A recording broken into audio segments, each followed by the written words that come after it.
Ma'am, kwento nyo nga po sa amin, paano kayo nagsimula sa ganitong klaseng business?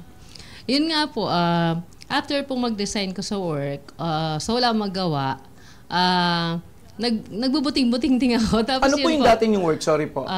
sa ano po ako, sa isang bank po. Okay. Corporate. Corporate yun. Corporate po. Matagal din po, mga ilang years din po. Tapos po, so may nakita po kasing nag-share ng kanyang art. Isang artist na Australian, I think, or Canadian siya. Shinare niya yung art niya na nagganyan ba po. Ano so, po yung nag-viral po siya. art na yan? Yung pong, datilism po, that art po ang tawag. So, nag-paint po siya sa mga Sa beach bato. stones. Po.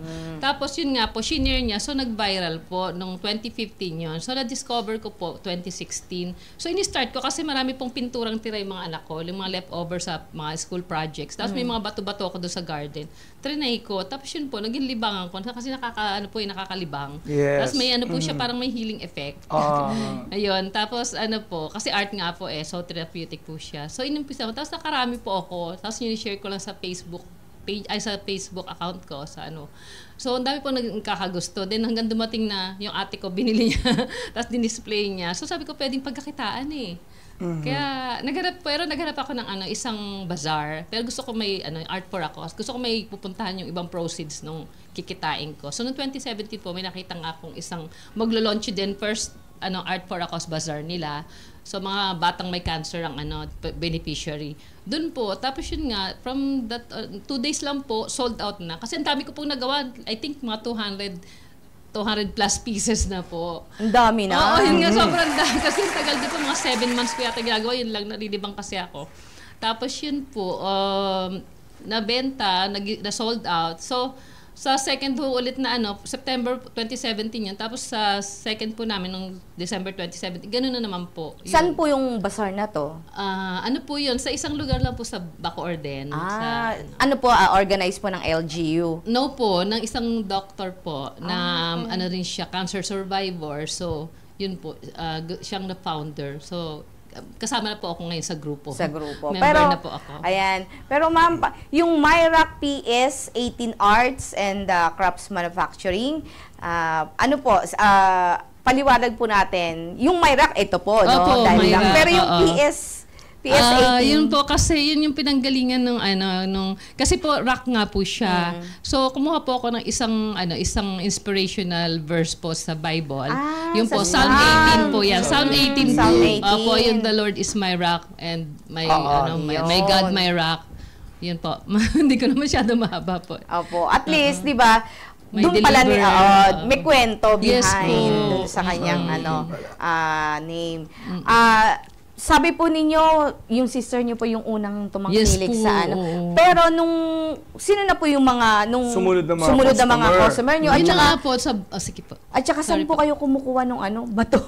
Bato, nga, yun nga yung susunod yun kong nga po, tatanong isa po yan. Yun nga po, bali po doon na sa bazaar, yung po mga, nung nag-bazaar na nga kami, yun po, sila na po. Tapos, from then on po, kasi po yung mga bato, lang po yan, usually nung una pinupulot lang namin. Pero, meron nga po isang beses, naglalakad kami ng asawa ko. Yan ba yung nakikita sa dagat? Opo, yun po. Yun, aside po doon, yun nga po, meron kasi doon nagsarang isang, mga stone and rock, na shop. Yung bilihan. May mga natirang bato sila. Yes. So, yun po, isa pa yun sa.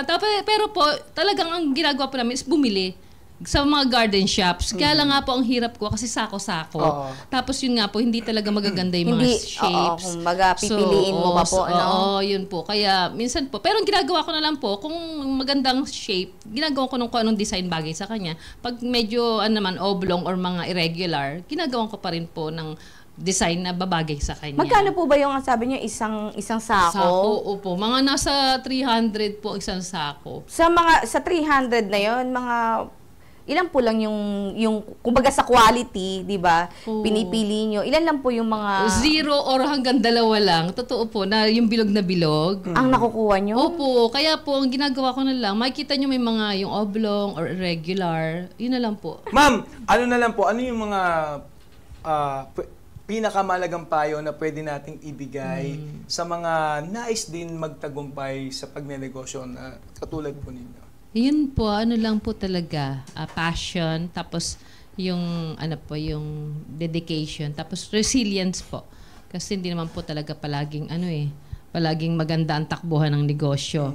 Pero yun po, palagi rin may goal po, palaging gumawa ng goals na, pero yung goals po yun, wag lang yung goal lang na kailangan i-achieve po natin yun.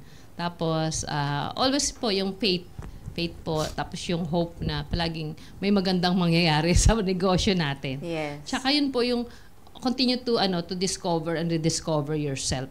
Kasi po from there po mas mas ma-appreciate natin kung tayo, tapos mas mai-incorporate natin yung mga yung discovering ourselves to our sa business. Mahalin po palagi ang negosyo, tapos bigyan po ng oras ang pag-create, ang paggawa, tapos yun po yung paghanap ng magandang market para po ibenta yung ating mga products. Kasi lalo na po sa akin, medyo po pang middle to high end na na mga market. So yun po. Huwag lang magsasawa, continue to have faith in yourself and have faith to the divine. Yun po. Okay, very well said. Nako, maraming salamat. Thank you, Ma'am. Pinoy